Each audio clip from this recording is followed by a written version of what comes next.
सुख म्हणजे नक्की काय असतं या मालिकेच्या आजच्या भागात आपण पाहणार आहोत. ईशान आल्यामुळे अधिराज हा त्याच्या रूममध्ये लपून बसलेला असतो. ईशान त्याचं ते प्राण्याचं तोंड बाहेर काढतो आणि म्हणतो, आय होप हे कुणी बघितलं नसेल. तेवढ्यात अधिराज तेथून निघून जातो.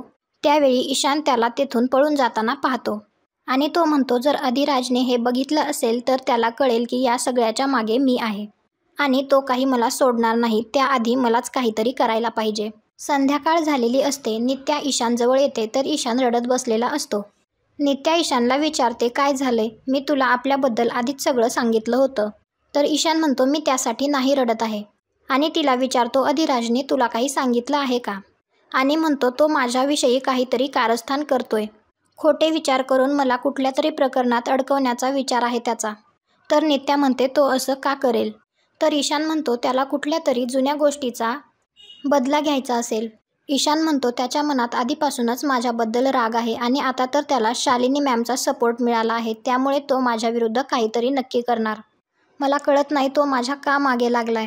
तर नित्या म्हणते, तो तुला असं काही बोलला आहे का? तर ईशान म्हणतो, हेच मी तुला विचारणार होतो की तो तुला काही बोलला आहे का? तुला काही बोलला असेल तरी तू त्याच्यावरच विश्वास ठेवणार ना. एनिवेज मी जातो इथून. तसंही तू तुझ्या आयुष्यातून मला काढून टाकलेस, मग इथे राहून काय फायदा आहे? जातो आत्ताच मुंबईला. तुला शेवटचं एकदा भेटायचं होतं म्हणून थांबलो. ही आपली शेवटची भेट. तर नित्या म्हणते, सांभाळून जा.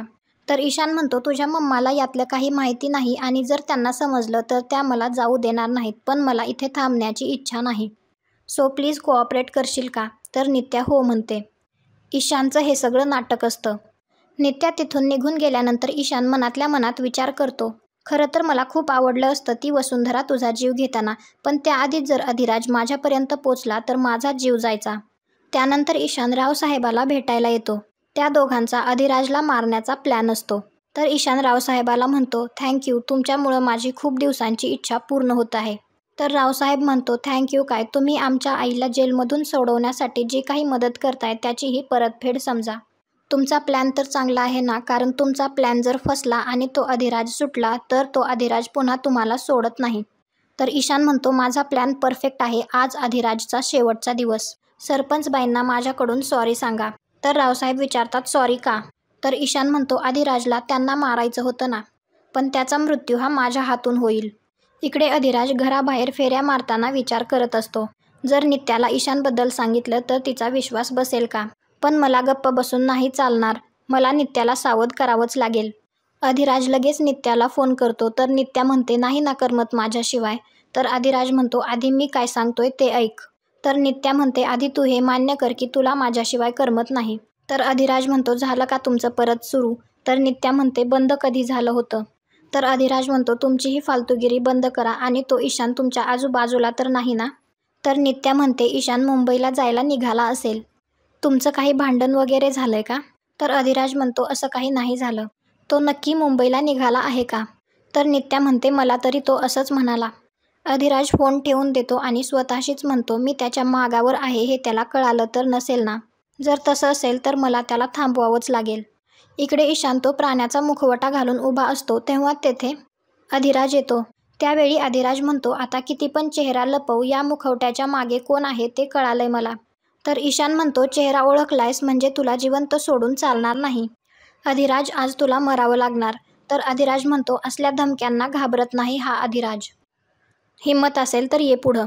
तर ईशान म्हणतो, मला तुला मारण्यासाठी या जागेवरून हलण्याची सुद्धा गरज नाही. मी एक पाऊल सुद्धा पुढे टाकणार नाही. तू तिकडे मेलेला असशील. त्यावेळी रावसाहेबाचा एक माणूस मागून येऊन अधिराजला मारण्याचा प्रयत्न करतो. तर अधिराज त्यालाच मारतो आणि विचारतो, एकच होता का? त्याचवेळी रावसाहेबाचे दुसरी माणसे अधिराजला मारण्यासाठी पुढे येतात. तर अधिराज त्यांनाच मारतो. ते पाहून ईशान टाळ्या वाजवतो आणि आणखी एक माणूस अधिराजला मारण्यासाठी पुढे येतं. पण अधिराज त्याला सुद्धा उचलून आदळतो. यानंतर ईशान आणि अधिराजमध्ये मारामारी चालू होते. त्यावेळी ईशान म्हणतो, अधिराज, या मुखवट्यामागचा खरा चेहरा कधीच कोणाला कळणार नाही. ईशानच्या हातामध्ये कुऱ्हाड असते. त्या कुऱ्हाडीने तो अधिराजला मारणार. तेवढ्यात अधिराज स्वतःला वाचवून पळायला लागतो. त्याच्या मागोमाग ईशान सुद्धा पळतो.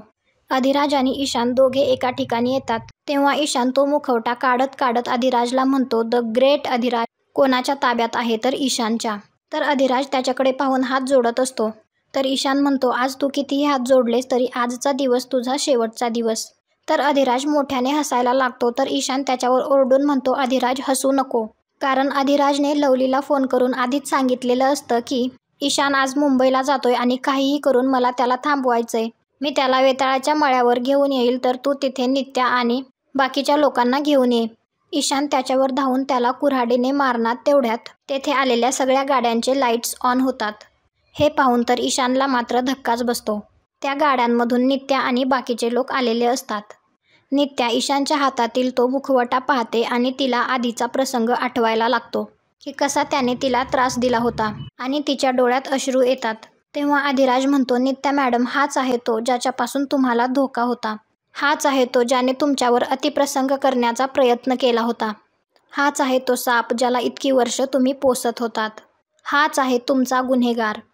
तर नित्याची आई म्हणते, विश्वासघात केलायस तू ईशान. मी माझ्या मुलीचं लग्न तुझ्यासोबत लावायला निघाले होते. माझं चुकलं. आणि नित्याला म्हणते, नित्या तू बरोबर बोलत होतीस, पण मी तुझं कधीच ऐकलं नाही. I am extremely sorry. Nitya ईशानच्या पुढे येते आणि त्याला म्हणते, तू इतक्या खालच्या पातळीला जाशील असं मला कधीच वाटलं नव्हतं. आता मला माझीच लाज वाटत आहे. एकेकाळी माझं तुझ्यावर प्रेम होतं. तर ईशान म्हणतो, त्याच प्रेमासाठी हे सगळं केलंय मी. माझं प्रेम आहे तुझ्यावर. तर नित्या त्याच्या कानाखाली मारते. नित्या म्हणते, नाव घेऊ नकोस माझं आणि माझ्या समोर सुद्धा येऊ नकोस. तर ईशान म्हणतो, मला पण तेच हवंय आणि कुऱ्हाड उगारतो. तर सगळ्यांना खूप मोठा धक्का बसतो. त्यावेळी अधिराज मध्ये येतो आणि नित्याला वाचवतो. अधिराज त्याला खूप मारतो. त्यावेळी लवली तेथे पोलिसांना घेऊन येतो आणि अधिराजला बाजूला करतो. तर पोलीस अधिराजला थँक्स म्हणतात आणि म्हणतात, तुम्ही वेळेवर फोन केला. आजचा भाग येथेच संपतो. पुढील भागात आपण पाहणार आहोत, पाहुणी नित्याला म्हणत असते, तारीख कळाली ना लग्नाची, मग येणार ना माझी करवली बनून. त्याचवेळी अधिराजचा पाय अटकळतो आणि त्याच्या हातातील मंगळसूत्र नित्याच्या गळ्यात येऊन पडतं. पुढे काय होईल हे पाहण्यासाठी आपल्या चॅनलला सबस्क्राईब करा. भेटू उद्याच्या भागात.